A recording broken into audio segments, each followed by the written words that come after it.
Good Wednesday morning. I'm Aisha Howard. We are talking all things weather today. Yeah, that's right. I'm Ariana Manise in for Cheryl Preheim. Let's start with our meteorologist, Chesley McNeil. He's been tracking Helene for us all morning, and we are under a weather impact alert, Chesley. Yeah, for the next couple of days, as a matter of fact, that weather impact alert will last as we're expecting some heavy rain to push into our forecast area thanks to a front that's going to move through first. We'll get the rain from that first, and then Tropical Storm Helene expected to become a Category 3 hurricane before making landfall over toward the Big Bend area. Then all that tropical moisture will come our way, lots of heavy rain which could lead to flooding, and then strong winds could knock over some trees leading to power outages, and there is also a storm threat as well.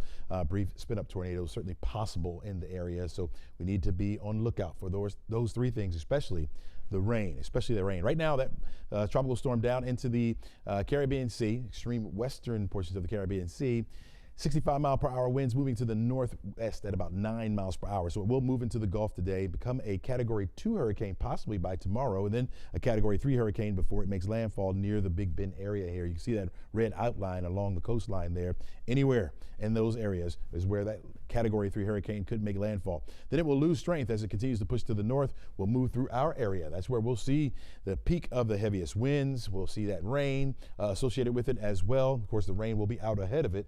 And so that was, by the time the winds get in here, that could topple over some of those trees. We'll continue to push further to the north where the storm will start to weaken a bit, and our weather will get better as we head into the upcoming weekend. But at least from tonight through Friday, we'll be dealing with this system. If you're going out right now, a few areas of light showers. We had a couple thunderstorms over toward our west. They had begun to die out. Right now, we're just dealing with some light rain. You got it from Atlanta all the way down into South Fulton County, over toward parts of Douglas County as well, into Carroll.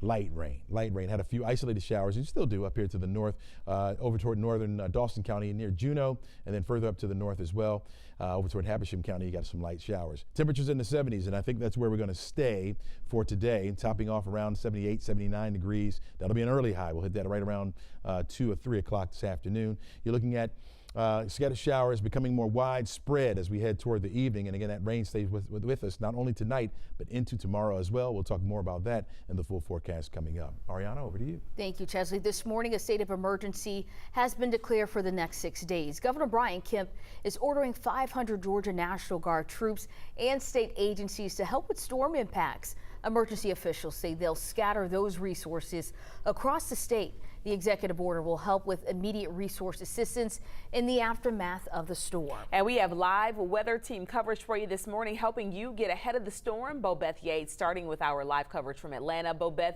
what can people expect as they get ready to protect themselves? We see both you and Liza have brought out the umbrellas already. Yeah, it's a little bit drizzly out here already, but the first thing emergency management officials say residents should do is monitor the news and other emergency management resources so they know exactly where the storm is headed. In addition, they say prepare your family by having a plan, an evacuation plan, and specific items around. Now, emergency management officials say they want residents to be prepared, getting the items they need in preparation of the storms. They say residents should come up with an evacuation plan, knowing the exact route where they're going to and also potential shelter locations. Officials also suggest having an emergency kit with enough water and perishable foods for several days, as well as batteries, flashlights, medicine, and important documents. They also suggest making some precautions and taking some precautions around your home. Take a listen. So you can always put plywood or storm shutters on your windows. Again, take in furniture that's outside that might blow away, or run into your windows. If you have trees that look like you have branches that are going to come down, now's the time to cut those branches down so that they're not flying through your windows or into neighbors' yards. Now, if you're a renter, officials say you should check with your rental management company, making sure the insurance is up to date and all the documents you would need if you have to file a claim. They say also monitor the storm because it's unpredictable and can change at any moment. Live in Atlanta, Bobeth Yates, 11 Alive News. Thank you, Bobeth. Liza Lucas continues our team coverage live from Atlanta. And Liza, we know one critical resource as we monitor the storm will be the ability to get power crews on the ground and restore any power outages. What are you hearing from Georgia Power this morning? Good morning, Ariana. Yes, Georgia Power says the wheels are turning on their end too. They're in touch with their response partners. That includes both state officials and local governments, as well as regional utilities, all in an effort to really prepare and be ready to respond for what could be a statewide response and a lot of power outages in the days ahead. We want to turn now and give you a look at their storm center, where they're monitoring some of the action. Teams monitor the latest on the storm's path. They're also preparing linemen and resources to respond as needed. Meanwhile, emergency management officials where I am at GEMA headquarters, they continue to really emphasize the real risk that Georgians could lose power as the storm moves through. Here's Director Chris Stallings. This storm's going to give us several hours of rain prior to us getting a lot of the wind, so we're going to get saturated ground. Therefore, a lot of the trees are going to fall, and of course with trees falling, that blocks roadways, that takes down power lines.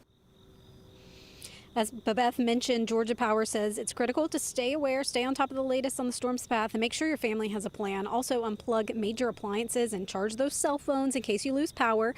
Now, during the storm, you want to take shelter inside, away from windows and doors. Avoid contact with conductors of electricity. That's like appliances, metal objects, and water. And then after a storm, a reminder to never touch any downed or low-hanging wires. You can also report any down power poles as well to Georgia Power as well. Call 911 and local officials.